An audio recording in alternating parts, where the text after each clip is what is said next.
À présent, direction Ouagadougou, où le président de la transition Ibrahim Traoré a reçu en audience la délégation du Conseil national de transition.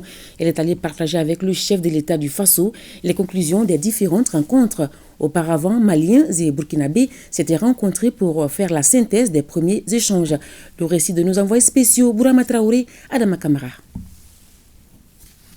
Avec la délégation du Conseil national de transition, le président Ibrahim Traoré est presque en famille. Naturellement, l'accueil et les échanges ne peuvent qu'être fraternels. Mais au-delà, les pouvoirs législatifs et exécutifs ont une parfaite identité de vie sur la situation sociopolitique, sécuritaire au Mali et au Burkina Faso. Des questions largement évoquées au cours des différentes rencontres.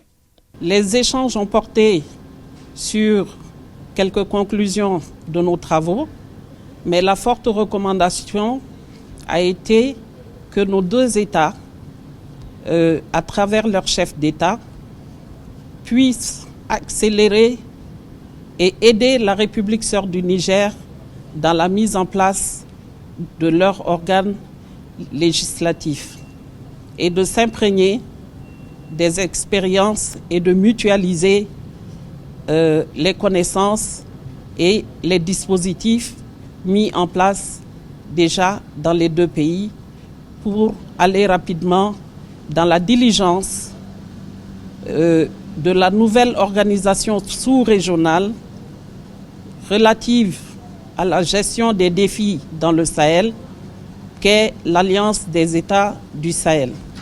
Nous sommes venus dire à son Excellence le capitaine Ibrahim Traoré, président de la transition chef de l'État, la volonté de nos parlements dans la dynamique de l'AES de se rapprocher davantage afin d'harmoniser nos procédures, mais aussi de voir comment, dans le rapprochement de nos populations, comment nous pouvons travailler afin que nos textes soient plus harmonieux pour que nos populations puissent se rapprocher davantage.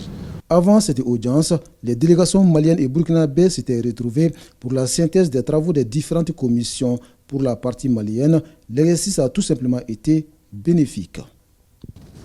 Au terme de nos travaux, nous vous exprimons notre grande satisfaction quant à nos attentes.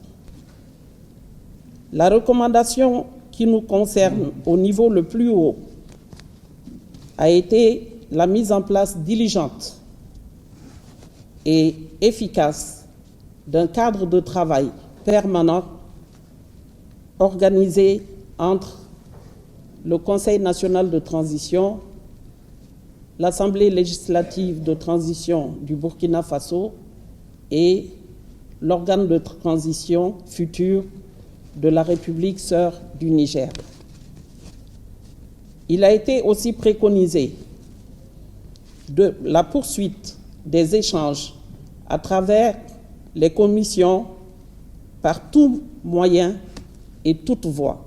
Si les attentes de la délégation du CNT sont comblées, mission également accomplie pour celle de l'Assemblée législative de transition du Burkina Faso. Les échanges ont été riches d'enseignements. La création de l'Alliance des États du Sahel, si on ne l'avait pas créée, on aurait échoué. Et nous le savons, parce que même sur le terrain, la coopération, elle est efficace. Et nous voyons des résultats.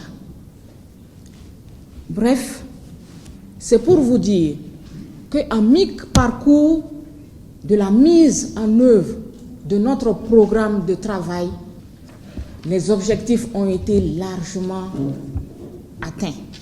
D'un constat général, ce voyage de partage d'expérience est perçu comme un témoignage éloquent que les deux parlements peuvent travailler ensemble pour conforter les politiques des pouvoirs exécutifs.